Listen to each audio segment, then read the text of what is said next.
Levántame eso. ¡Ja! Oye, José Miguel, hace 16 años que estoy en La Habana. Y ahora soy de primera, imagínate tú. Oye, mi hermano, yo en los 90 me colé. Ya estoy colado. Alexander Abreu. Buenas, mi hermano.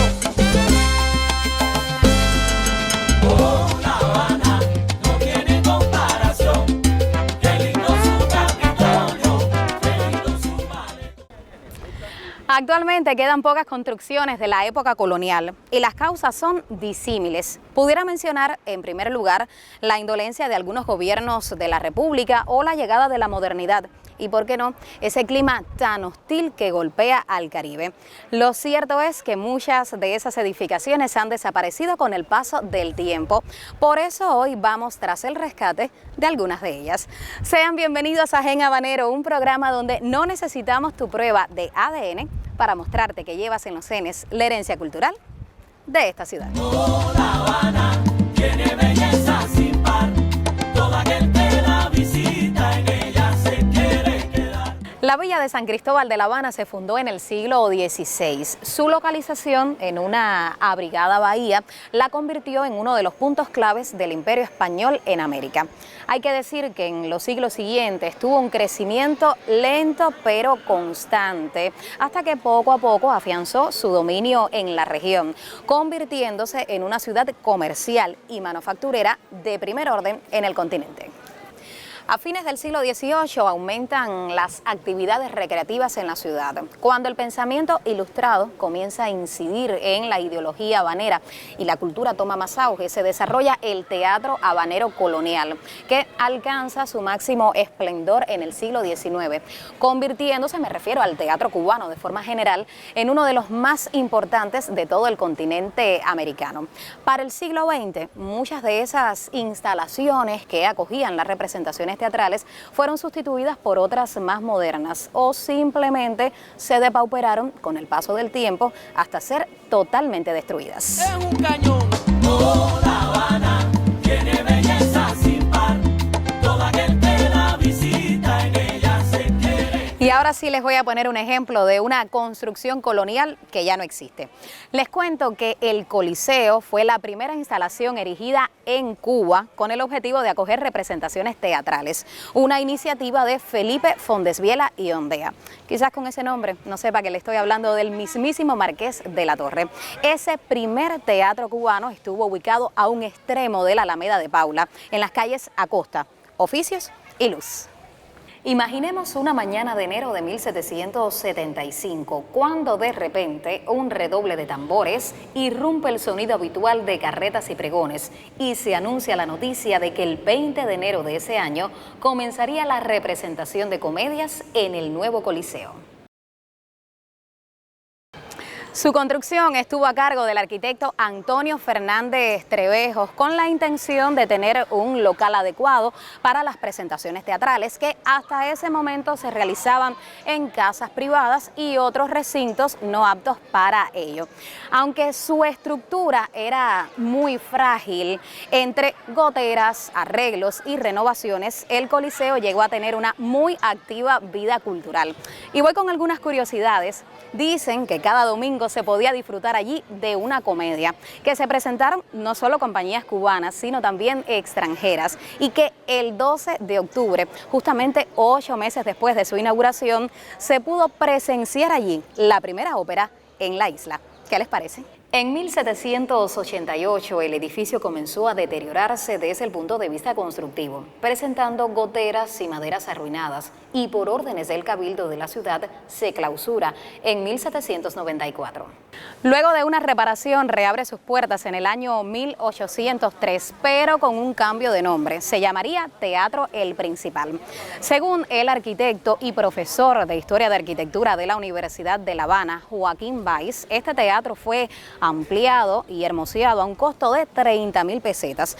Estuvo a cargo del proyecto el general de ingenieros don Mariano Carrillo de Albornoz, que consistió fundamentalmente en la renovación de piedra de sillería de la fachada principal y también del lateral que daba a la bahía.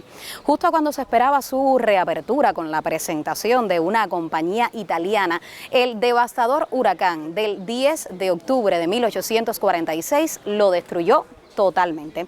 Y así termina la historia de El Coliseo o El Principal, el primer teatro que tuvo La Habana. La Habana tiene belleza sin par, todo aquel que la visita en ella se quiere quedar. Les cuento que a fines del siglo XVIII y principios del XIX, la cultura habanera estaba muy influida por la francesa. En ese contexto, año 1834, ya sabemos que La Habana tenía un solo teatro, El Principal. Les hablé de él hace un momento, pero no les comenté que su aforo o capacidad era limitada. Por eso, a Miguel de Tacón se le ocurre construir otra instalación de este tipo y le hace ese encargo a su amigo Francisco Martí Torrens. Es así como surge el Teatro Tacón, por supuesto, en honor al capitán general de la isla. Su ubicación, yo creo que la conoce muy bien, San Rafael y Paseo del Prado, justo frente a las puertas de Monserrate. Su inauguración aconteció el 15 de abril de 1838. La sala era famosa por su acústica, por su monumental araña y por su amplio escenario. Sobre esa araña les cuento que en esa época se cantaban unas coplas en las que se decía: 3 cosas tiene La Habana que causan admiración: el morro, la cabaña y la araña del tacón.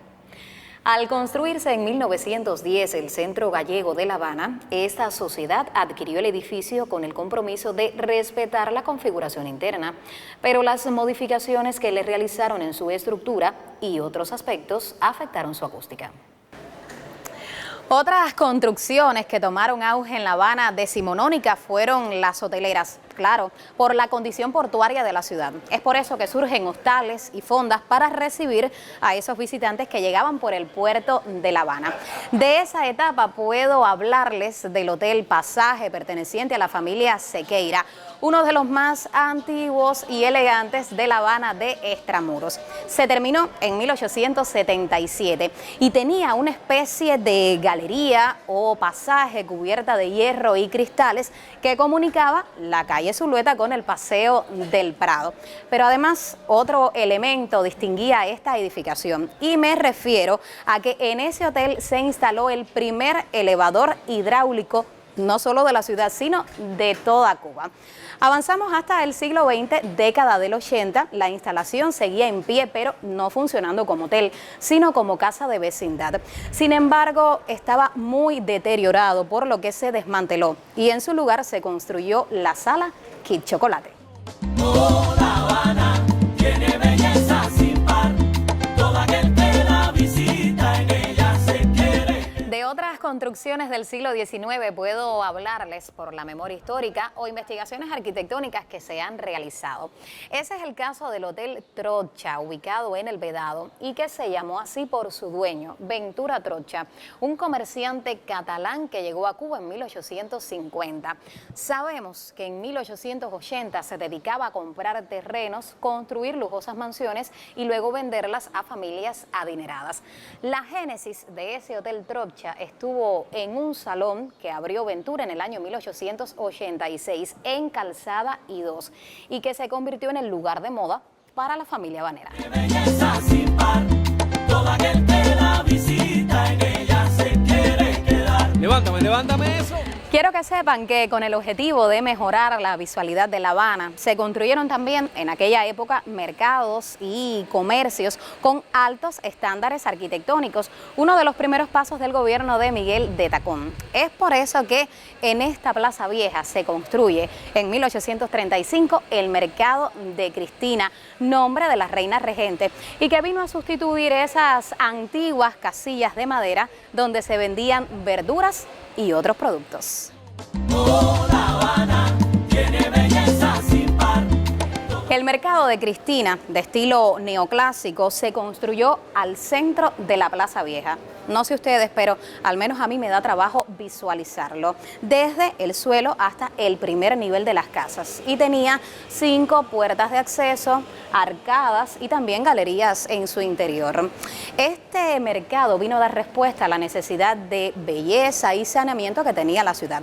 Sin embargo, hacia fines del siglo XIX se comienza a valorar la posibilidad de demolerlo por su poca funcionalidad, pero también porque Miguel de Tacón enfrentaba muchísimas acusaciones. Miren, los residentes de esta zona estaban molestos por los olores y los ruidos que salían del mercado de Cristina. En el siglo XX, década del 50, se construye entonces un parque con un pequeño anfiteatro dentro. Hay que decir que fue un conjunto de un pobre valor arquitectónico, pero así se mantiene hasta que entre 1995 y 1996 la oficina del historiador de la ciudad, siguiendo sus planes de restauración, lo demuele buscando devolverle a la plaza su visualidad original y basándose en un grabado del año 1824 del artista Garneray. Tiene belleza sin par, todo aquel que la visita en ella se quiere quedar. Levántame, levántame. Como les he contado en el programa, fueron muchas las construcciones coloniales que desaparecieron con el paso del tiempo, pero que en su momento pusieron en alto la arquitectura de la ciudad. Lamentable que hoy no podamos disfrutar de su presencia física. La próxima semana regresa a Descubrir tu Gen Habanero, el programa donde llevas La Habana dentro de ti.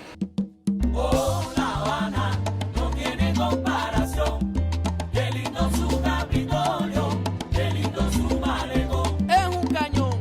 Oh, La Habana tiene belleza sin par, todo aquel que la visita en ella se quiere quedar. Levántame, levántame eso. ¡Ja! Oye, José Miguel, hace 16 años que estoy en La Habana. Y ahora soy de primera, imagínate tú. Oye, mi hermano, y yo en los 90 me colé. Ya estoy colado. Alexander Abreu.